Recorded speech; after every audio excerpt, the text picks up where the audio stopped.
Hello friends, now we are starting the chapter 2, Principle of Management. Principle means general guidelines for decision making and behavior. Guidelines means here guidelines किसी को guide करना for decision making and behavior. Behavior means human behavior. Human behavior के बनाए जाते हैं principles. उसके बाद आता है nature. नेचर होते हैं हमारे फर्स्ट है यूनिवर्सल एप्लीकेबिलिटी। यूनिवर्सल एप्लीकेबिलिटी का मीन्स है यहाँ पे जो पूरे यूनिवर्स में अप्लाई हो, जितनी भी ऑर्गेनाइजेशन हैं उसमें सब में जो होते हैं ये प्रिंसिपल अप्लाई होते हैं। Formed by practice and experiment. Principles ऐसे ही नहीं लगा दिए जाते, ये प्रैक्टिस की जाती है पहले इनकी और उसके बाद एक्सपेरिमेंट किए जाते हैं, उसके बाद ही किसी भी ऑर्गेनाइजेशन में फॉर्म लगाए जाते हैं। थर्ड है फ्लेक्सिबल। ये फिक्स नहीं होता, फ्लेक्सिबल होता है। फ्लेक्सिबल का मीन्स कि जैसी सिचुएशन है उस हिसाब से हम वर्क कर सकते हैं, उस हिसाब से प्रिंसिपल बना सकते हैं। बिहेवियरल मेनली क्या होता है, ये ह्यूमन बिहेवियर होता है जो ह्यूमन बिहेवियर को इन्फ्लुएंस करता है। उसके बाद आता है हमारा cause and effect relationship. Cause and effect relationship means cause की किस वजह से ये प्रिंसिपल बनाया गया है और उसका इफ़ेक्ट क्या हो रहा है। Last one is contingent. Contingent का मीन्स है जो डिपेंड हो, डिपेंडेंट या कंटिंजेंट। प्रिंसिपल जो होता है ये डिपेंडेंट होता है किस पे, कि एट द टाइम जो सिचुएशन है उस पर डिपेंड करता है। उसके बाद आती है हमारे सिग्निफिकेंस। सिग्निफिकेंस या फिर importance. First one optimum utilisation of resources. जो भी रिसोर्सेज हैं, जो भी रिसोर्सेज हम वर्किंग एक्टिविटीज़ में यूज़ कर रहे हैं उनका सही से यूज़ करना। Scientific decision. डिसीजन जो लिए जा रहे हैं वो साइंटिफिक होने चाहिए, साइंटिफिक वे में। Meet changing environment requirement. जो इन्वायरमेंट में चेंज हो रहा है उसको उसके हिसाब से डील करना। जो बताया था अभी कि फ्लेक्सिबल होता है, इन्वायरमेंट में चेंज होते रहते हैं तो उसको अडेप्ट करना। Fulfilling social responsibility. Fulfilling social responsibility means कि जो ऑर्गेनाइजेशन होती है तो उसका सोसाइटी के लिए भी कुछ रिस्पॉन्सिबिलिटीज़ होती हैं, उनको पूरा करना। Provide manager useful insight into reality. क्या करता है मैनेजर को, क्या एक रियलिटी दिखाता है कि जो प्रिंसिपल बनाया गया है उसमें किस तरीके से वर्क हो रहा है, उसी तरीके से वर्क हो रहा है या गलत तरीके से वर्क हो रहा है। फिर आते हैं हमारे टेलर साइंटिफिक मैनेजमेंट। टेलर का पूरा नाम क्या था, फ्रेडरिक विंसलो टेलर। वो कौन थे, was an American mechanical engineer.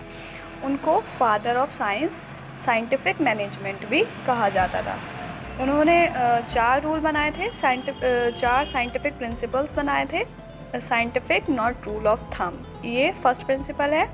This is the one of the best method this can be developed through study and analysis. ये क्या माना गया था, एक बेस्ट मेथड माना गया था मैनेजमेंट के लिए, जो किसके थ्रू डेवलप किया गया था, स्टडी और एनालिसिस के थ्रू। सेकेंड हमारा आता है harmony not Discord. Harmony not Discord means link between the owner and worker. Owner जो ऑर्गेनाइजेशन का ओनर है और जो उसमें वर्क कर रहे हैं लोग, तो उन दोनों में क्या होना चाहिए, एक लिंक होना चाहिए। हार्मनी मतलब टीम वर्क होना चाहिए। There should be complete harmony between management and worker. और जो मैनेजमेंट है जो सारी एक्टिविटीज़ को मैनेज करता है और जो वर्कर्स हैं जो वर्क करते हैं उनके अंडर, तो उनके बीच भी हार्मनी होनी चाहिए। Both should realise that each one is important. दोनों को रियलाइज़ होना चाहिए कि जो वो दोनों हैं वो एक दूसरे के लिए इम्पॉर्टेंट हैं, क्योंकि किसी के भी बिना कोई भी काम नहीं चल सकता। वर्कर्स जो हैं अगर वो अपना काम बंद कर देंगे तो मैनेजमेंट नहीं कर सकता, मैनेजमेंट बंद कर देगा तो वर्कर्स नहीं कर सकते। दोनों जो हैं वो ज़रूरी हैं। उसके बाद आता है हमारा third, cooperation not individualism. Competition should be replaced by cooperation. Competition को रिप्लेस कर सकते हैं, रिप्लेस करना चाहिए किसके, बाय कॉपरेशन। कॉपरेशन मीन्स एक दूसरे की हेल्प करना और एक दूसरे के साथ तालमेल बिठाना या एक दूसरे के साथ सही से वर्क करना। Both should realise that they need each other. एक कंपनी में रह के अगर वर्कर्स और मैनेजमेंट के बीच कॉन्फ्लिक्ट होगा तो वो जो है काम ठीक से नहीं कर पाएंगे। तो इसलिए दोनों को चाहिए कि दोनों एक दूसरे के लिए ज़रूरी हैं, उन लोगों को एक दूसरे की ज़रूरत पड़ती है। Fourth one is development of each and every person to his or her greatest efficiency and prosperity. क्या होना चाहिए? हर किसी का डेवलपमेंट होना चाहिए। किस हिसाब से? उनकी ग्रेटेस्ट एफिशिएंसी और प्रॉस्पेरिटी के हिसाब से। Industrial efficiency depend to personal competencies. कोई भी ऑर्गेनाइजेशन होती है तो वो वर्क करती है, तो वो किस हिसाब से वर्क करती है? जो उनके पर्सनल मतलब जो एम्प्लॉयज़ हैं, जो वर्कर्स हैं, तो उनकी कॉम्पिटेंसीज कितनी हैं, वो किस हिसाब से कितना वर्क कर सकते हैं, उस हिसाब से इंडस्ट्रियल एफिशिएंसी डिपेंड करती है उनके ऊपर। Workers training is essential to learn the best method. जब ऑर्गेनाइजेशन को इफ़िशिएंट होना होगा तो उसको क्या करना पड़ेगा? अपने वर्कर्स को इफ़िशिएंट करना पड़ेगा, मतलब जो कम टाइम में ज़्यादा वर्क कर सके। तो उसके लिए क्या चाहिए होगा? वर्कर्स को ट्रेनिंग चाहिए होगी, जो उनको ये सीखने के लिए ज़रूरी है कि काम किस तरीके से हम सही से कर सकते हैं। उसके बाद आता है हमारा टेक्निक्स ऑफ साइंटिफिक मैनेजमेंट। जिस तरह प्रिंसिपल हैं साइंटिफिक मैनेजमेंट के, उसी तरह टेक्निक्स भी है कुछ साइंटिफिक मैनेजमेंट की। First one, functional foremanship. Functional foremanship में क्या आता है कि फैक्ट्री का जो मैनेजर होता है, जो मेन मैनेजर होता है, उसके अंडर क्या आते हैं? प्लानिंग इंचार्ज और प्रोडक्शन मैनेजर। प्लानिंग इंचार्ज में हमारे कौन कौन होते हैं? फर्स्ट होता है instruction card clerk. Instruction card clerk क्या करता है? वो इंस्ट्रक्शन देता है किसके लिए? वर्कर्स के लिए। रूट क्लर्क क्या करता है? वो स्पेसिफाई करता है रूट ऑफ प्रोडक्शन, कि किस तरीके से जो भी प्रोडक्ट का प्रोडक्शन हो रहा है तो उसमें क्या क्या प्रोसेस होने हैं, उसका क्या क्या रूट है। एंड कॉस्ट क्लर्क ये क्या करता है? टाइम स्पेसिफाई करता है कि कौन सी एक्टिविटीज़ में कितना टाइम लग रहा है। उसके बाद आता है डिसिप्लिनेरियन, जो ऑर्गेनाइजेशन में ये देखता है कि जो डिसिप्लिन है वो बना हुआ है या नहीं। उसके बाद प्रोडक्शन मैनेजर। प्रोडक्शन मैनेजर के अंडर कौन कौन आता है? Speed boss. स्पीड बॉस क्या करता है हमारा? स्पीड बॉस जो होता है वो वर्क की स्पीड को चेक करता है। गैंग बॉस जो होता है वो मशीनरी और जो टूल्स होते हैं उनको उनकी सही जगह पे देखता है। रिपेयर बॉस जो होता है जो भी मशीनरी में ख़राबी या उसकी वर्किंग कंडीशन जो होती है उसको चेक करता है। इंस्पेक्टर जो होता है, इंस्पेक्टर इसलिए होता है कि ये जो सारे हमारे यहाँ पे हैं इन सबको देखने के लिए कि इनके बीच कोई कॉन्फ्लिक्ट ना हो। और ये सब हमारे किस लिए होते हैं? वर्कर्स के लिए। ये सब किस लिए हैं? वर्कर्स के लिए, वर्कर को उनके जो काम कर रहे हैं उनके लिए। उसके बाद सेकंड टेक्निक आती है हमारी standardisation and simplification of work. Standardisation का मतलब क्या है यहाँ पे? Standardisation is a process of setting standard for every business activity. किसी भी ऑर्गेनाइजेशन में कोई भी बिजनेस एक्टिविटी हो रही है तो उसका एक स्टैंडर्ड रखना, कि standard of raw material, machinery and product. जो भी रॉ मटेरियल है वो चीप ना हो, ताकि जो प्रोडक्ट बन रहा है वो बुरी क्वालिटी का ना हो, और जो मशीनरी है वो भी एक स्टैंडर्ड की होनी चाहिए। उसके बाद आता है simplification aims at eliminating unnecessary diversity of product. ये क्या करता है? एलिमिनेट करता है अननेसेसरी, जो ज़रूरी नहीं है प्रोडक्ट उनके लिए। मतलब कि जो पहले के प्रोडक्ट हैं अगर हम उनको यूज़ कर सकते हैं तो पहले उनको यूज़ कर लें। तो ये होता है सिंप्लीफिकेशन, मतलब हम अपने काम को आसान बना लें किसी भी तरीके से।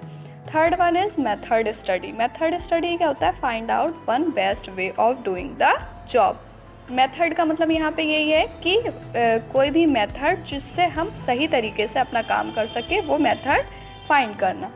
उसके बाद आता है fourth one motion study. Motion study, study of movements मतलब बॉडी मूवमेंट्स जो होते हैं, जैसे वर्कर्स के, लाइक लिफ्टिंग, कोई भी चीज़ उठाना, पुटिंग ऑब्जेक्ट्स को कहीं से कहीं रखना, एंड चेंजिंग पोजीशन, और उनकी पोजीशन चेंज।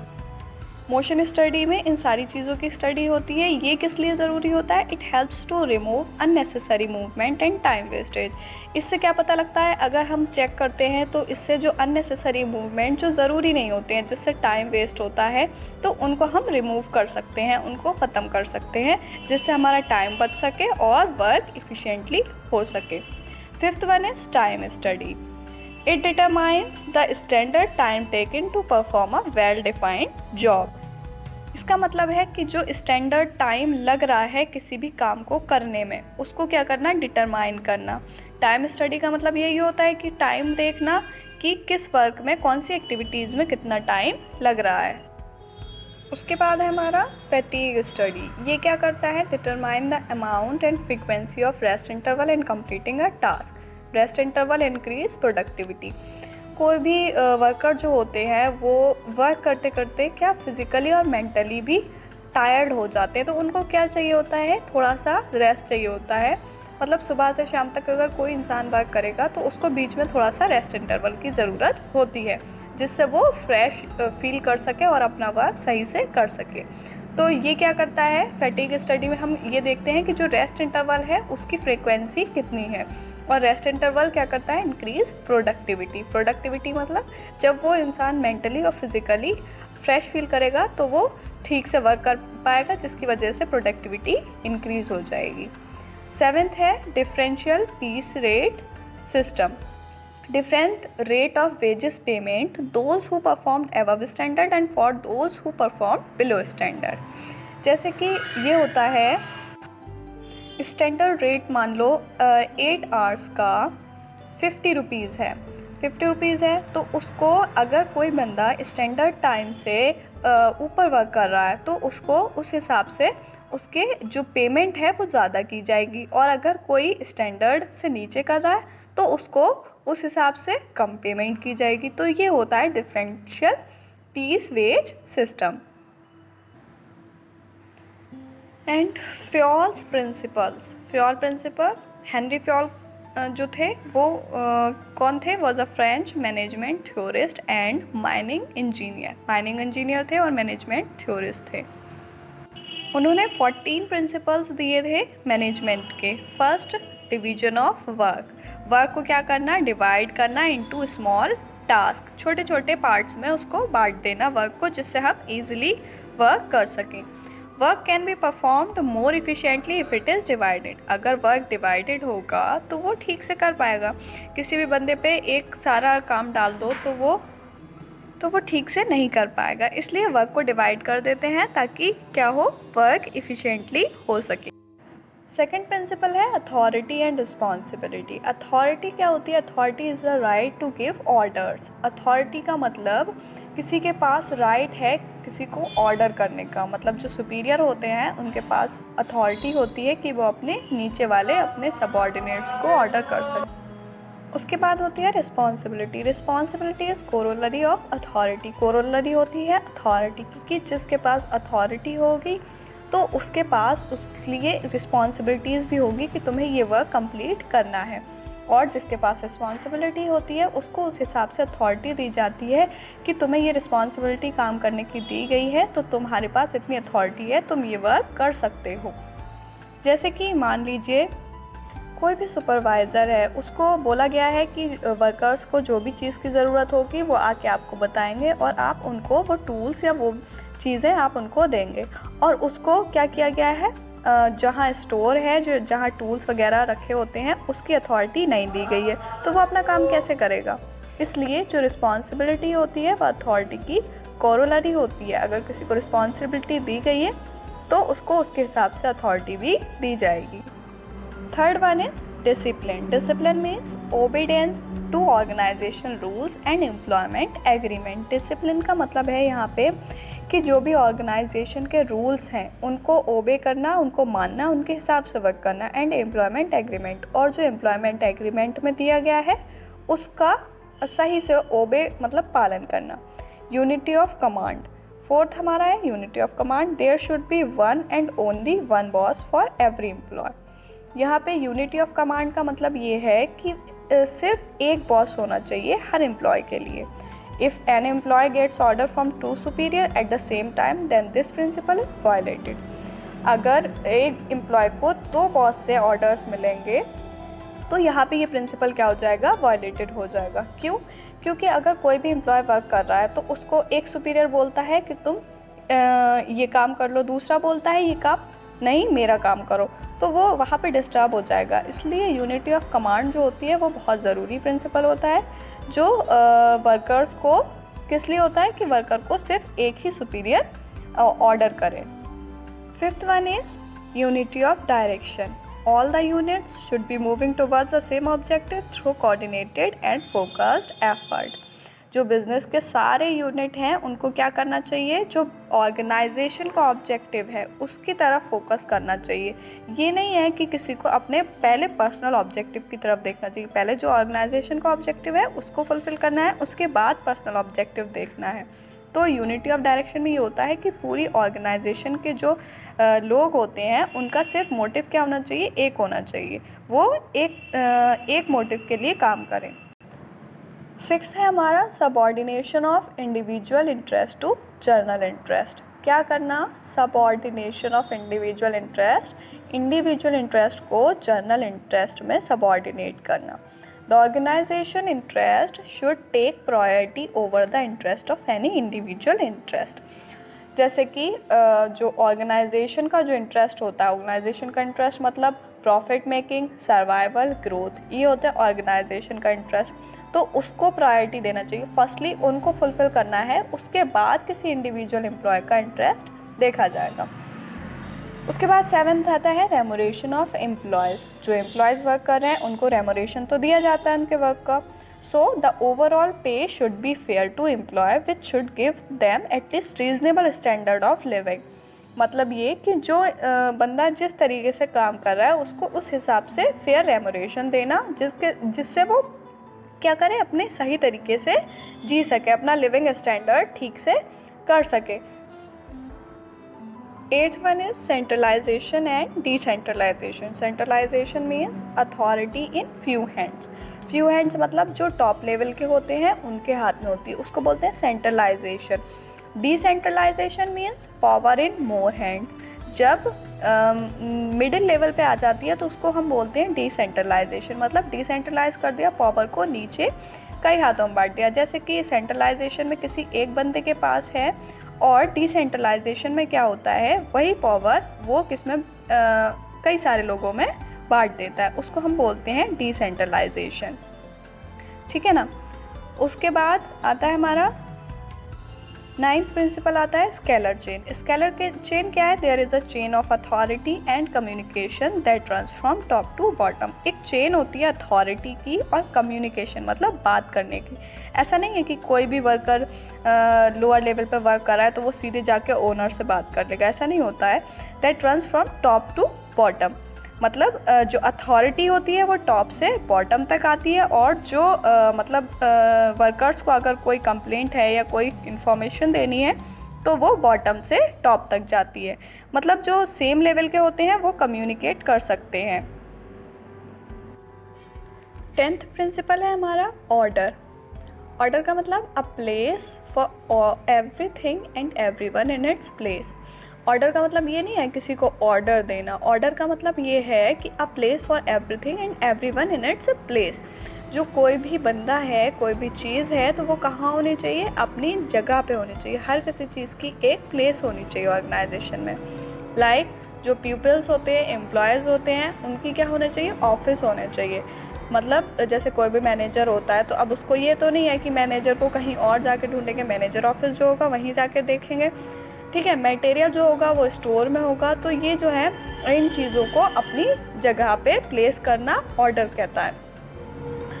11th है हमारा इक्विटी। इक्विटी क्या होता है, states kindliness and justice in the behaviour of manager towards worker. There should be no discrimination. Equity जितने भी वर्कर्स हैं, जो भी ऑर्गेनाइजेशन में जो भी एम्प्लॉयज़ वर्क कर रहे हैं, उनको क्या करना, एक समान तरीके से देखना। वहाँ पे कोई भी डिस्क्रिमिनेशन नहीं होना चाहिए किसी भी बेस पर। ठीक है।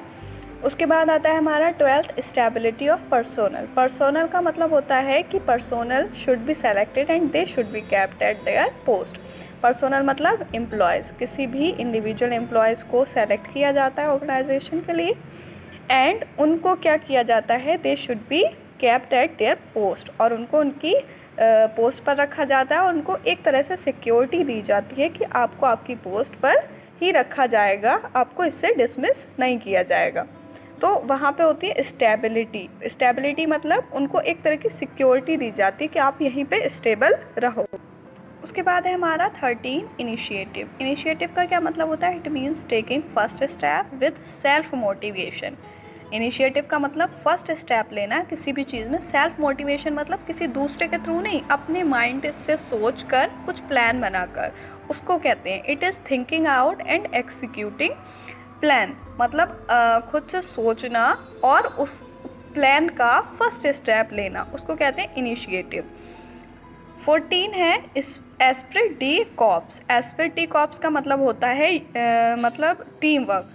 It promotes team work. ये क्या करता है, टीम वर्क प्रमोट करता है। मतलब कोई भी बंदा जो है ऑर्गेनाइजेशन में वो इंडिविजुअली वर्क नहीं कर सकता, टीम वर्क की बहुत ज़रूरी होती है। टीम वर्क जो होता है तो ऑर्गेनाइजेशन का जो ऑब्जेक्टिव होता है उसमें अगर सब लोग मिलकर काम करेंगे तभी वो ऑब्जेक्टिव पूरा हो पाएगा, अदरवाइज नहीं हो पाएगा। A manager should replace I and we in his communication। कि कोई भी मैनेजर होता है तो उसको I को रिप्लेस करके वहाँ पे we करना है। मीन्स we मतलब यहाँ पे उसको वर्कर्स को भी अपने साथ जोड़ना है और जो एम्प्लॉयज़ हैं ऑर्गेनाइजेशन में उनको भी अपने साथ जोड़ना है, तभी वहाँ पे एक टीम वर्क हो पाएगा। तो वो होता है Spirit D corps. Thanks for watching.